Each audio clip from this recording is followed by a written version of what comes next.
Bismillahirrahmanirrahim. Assalamualaikum warahmatullahi wabarakatuh. Izinkan kami mempresentasikan mengenai SKPL atau spesifikasi keperluan perangkat lunak yang kami buat untuk aplikasi yang kami rancang, yaitu OPET atau Online Pet Shop. Lalu sebelumnya izinkan kami memperkenalkan diri anggota kelompok kami, yaitu yang terdiri dari saya sendiri, yaitu Muhammad Teguh Prananto dengan NIM 21105111036. Lalu teman saya Ahmad Zikri Salam dengan NIM 21105111019. Fahri Muhammad Ihsan dengan NIM 21105111037. Dan yang terakhir ada Malik Abdul Aziz dengan NIM 21105111044. Yang kami akan presentasikan pada kali ini yaitu yang paling pertama ada pendahuluan, yang kedua deskripsi keseluruhan, yang ketiga kebutuhan antarmuka eksternal, yang keempat functional requirement, dan juga yang terakhir ada non-functional requirement. Pendahuluan. Tujuan penulisan dokumen. Tujuan penulisan dokumen ini adalah untuk mendokumentasikan, mencatat, dan juga menyimpan setiap rincian dalam pembuatan aplikasi OPET. Dengan begitu akan mempermudah pengembang dalam membuat dan mengembangkan aplikasi OPET ini.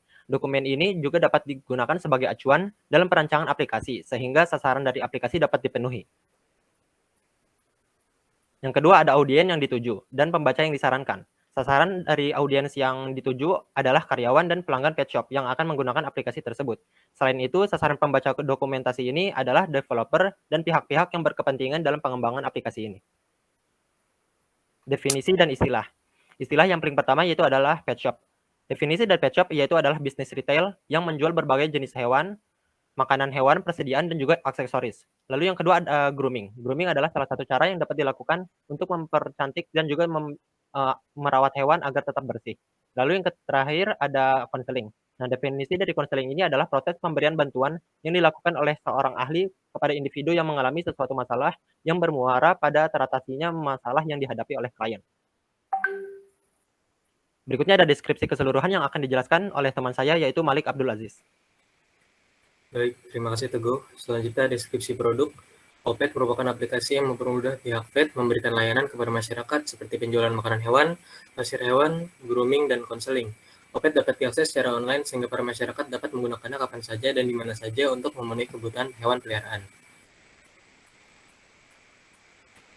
Fungsi produk ini adalah yang pertama ada login, membuat akun, lalu pembelian, melakukan pesanan grooming dan konseling kesehatan hewan, melakukan pembayaran, dan untuk kasir dia bisa membuat laporan, dan yang terakhir lockout. Batasan produk pada perangkat lunak ini adalah aplikasi ini berguna untuk karyawan dan pelanggan pet shop, jadi bisa berguna untuk menginput dan menerima pesanan dan melakukan transaksi. Perangkat lunak ini hanya dapat diakses oleh pengguna menggunakan username dan password yang telah terlebih dahulu terdaftar.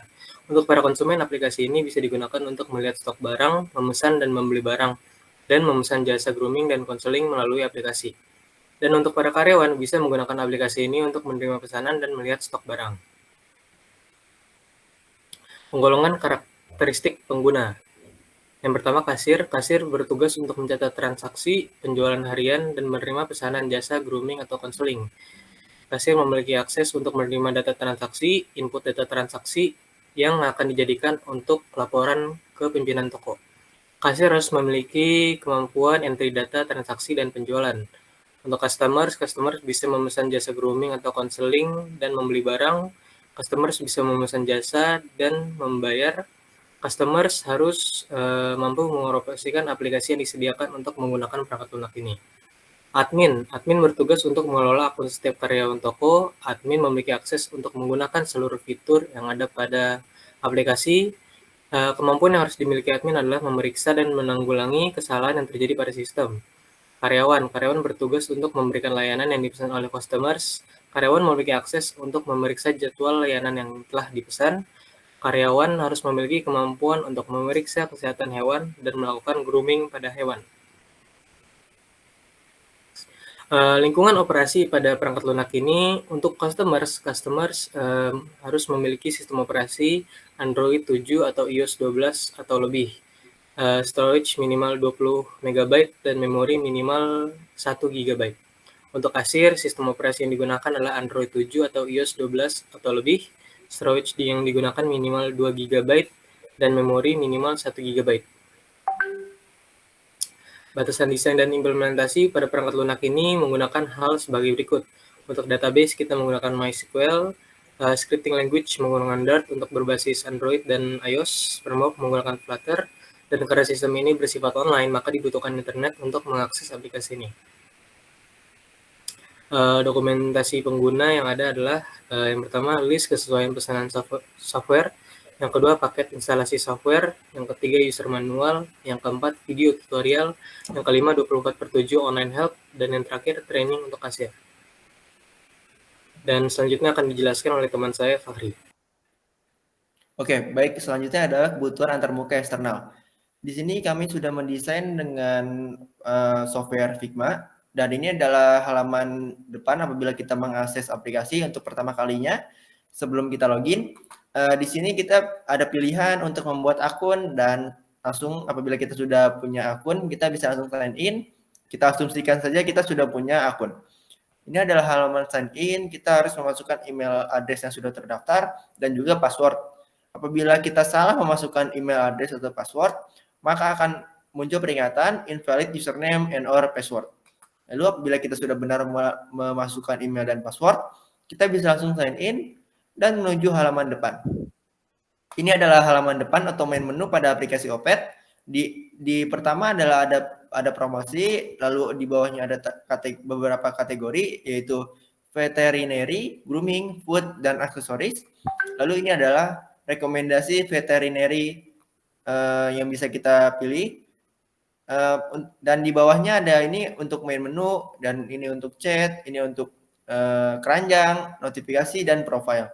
Yang pertama kita akan mencoba untuk melakukan pemesanan konseling dengan veterinary. Kita bisa tekan, dan ini ada beberapa pilihan veterinary yang bisa kita pilih. Kita pilih saja yang paling atas, kita contohkan. Nah, ini ada keterangannya berapa biaya per jam untuk konseling dengan dokter tersebut. Lalu apabila kita sudah cocok, kita bisa langsung start session now. Dan kita akan masuk ke menu pembayaran. Di sini adalah menu pembayaran, total produknya 1. Apabila kita ingin 1 jam atau bila kita ingin 2 jam, kita juga bisa menambah total produknya menjadi 2. Dan subtotalnya 50.000, dan ini adalah total include dengan pajak. Di sini kita bisa membayar dengan Visa atau Mastercard, yaitu debit card. Lalu apabila kita sudah memilih salah satu, kita bisa langsung check out. Dan ya, transaksi kita sudah berhasil, dan kita sekarang bisa konsultasi dengan dokter tersebut. Nah, di sini sudah muncul kolom chat dan telepon. Kita coba saja untuk kolom chat. Nah, di sini ada beberapa yang bisa kita chatting, yaitu yang sudah kita pesan tentunya. Yang pertama adalah untuk dokter yang tadi kita pesan, dan juga kita bisa chatting dengan groomer yang kita pesan. Di sini kita coba dengan kita menchat dengan dokternya, yaitu Dr. David Guetta. Nah, di sini juga kita bisa menulis pesan, lalu menambahkan foto, dan juga membuat foto dan menambahkan foto, dan kita bisa mengirim pesan. Lalu selanjutnya untuk grooming, di sini ada beberapa pilihan juga, sama seperti di veterinary. Selanjutnya kita bisa juga memesan makanan kucing atau anjing. Di sini ada beberapa pilihan untuk makanan kucing dan anjing. Lalu apabila kita sudah menambahkannya ke keranjang, maka kita bisa langsung membeli dan memproses dengan membayarnya. Nah, di sini ada keterangannya lagi, apa yang kita pesan, yaitu Whiskas. Dan di sini kita dapat memasukkan alamat dan perkiraan berapa jarak yang ditempuh oleh pengantar, dan berapa lama kira-kira makanan kita diantar. Selanjutnya ini ada keterangan total produk, yaitu 1, dan ini subtotalnya setelah ada biaya antar, dan ini total setelah pajak. Dan sama seperti memesan dokter, kita juga bisa memilih pilihan pembayaran dengan Visa atau Mastercard. Lalu kita check out, dan ya, your transaction has been successful, berarti transaksi kita sudah berhasil. Lalu selanjutnya kita akan masuk ke bagian untuk karyawan. Kita langsung sign in, dan ini adalah tampilan untuk karyawan. Yang pertama, kita bisa melihat incoming order atau orderan masuk, dan kita juga bisa membuat sales report. Nah, sales report ini kita contohkan untuk memasukkan report untuk penjualan secara offline, karena untuk penjualan online kita akan langsung masuk ke database. Jadi tidak perlu kita input secara manual lagi. Lalu apabila kita sudah selesai memasukkan data sales reportnya, maka kita bisa langsung input data dan data sudah berhasil diinput. Saya kira cukup dari saya untuk antarmuka ini. Kita lanjut ke functional requirement yang akan dijelaskan oleh Zikri. Oke, terima kasih Pak Hari. Selanjutnya yaitu functional requirement.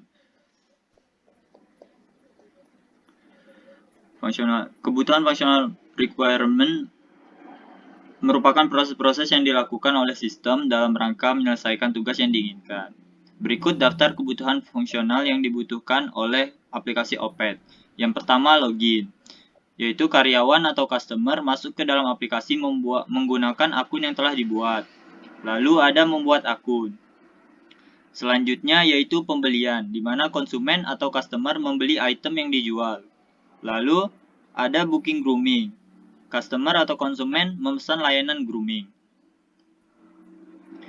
Selanjutnya yaitu ada booking konseling kesehatan hewan, di mana customer memesan layanan konseling kesehatan hewan. Lalu ada pembayaran pembelian item ataupun pelayanan. Lalu ada laporan transaksi penjualan atau pemberian layanan. Lalu ada logout yang fungsinya yaitu mengeluarkan akun dari aplikasi. Selanjutnya yaitu use case diagram.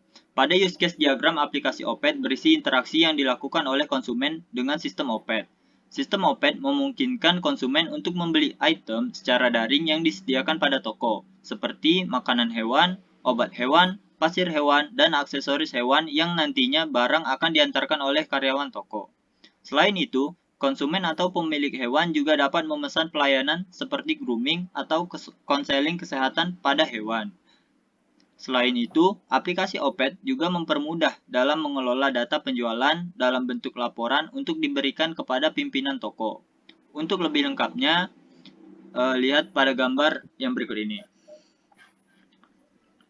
Selanjutnya yaitu use case specification. Yang pertama, use case specification buat akun, di mana user akan mengisi data diri, lalu sistem akan mengirim email verifikasi. Lalu user akan diminta untuk melakukan verifikasi. Selanjutnya, sistem akan memvalidasi apakah jika benar, maka akun akan disimpan ke database. Namun, jika salah, akan diminta untuk mengisi data diri kembali. Selanjutnya yaitu use case specification login, di mana user akan mengisi form login, lalu sistem akan memvalidasi sesuai di database yang telah dibuat tadi. Jika benar, maka sistem akan menampilkan menu utama. Namun jika salah, user akan diminta untuk mengisi form login ulang. Selanjutnya yaitu use case specification pembelian, di mana user akan memilih menu pembelian. Lalu sistem akan mengecek apakah item tersedia atau tidak. Jika benar, maka sistem akan menampilkan menu item, lalu konsumen akan diminta untuk memilih item yang ingin dibeli dan jumlah item yang dibeli. Selanjutnya, user akan diminta untuk mengisi alamat antar dan sistem akan menampilkan menu pembayaran.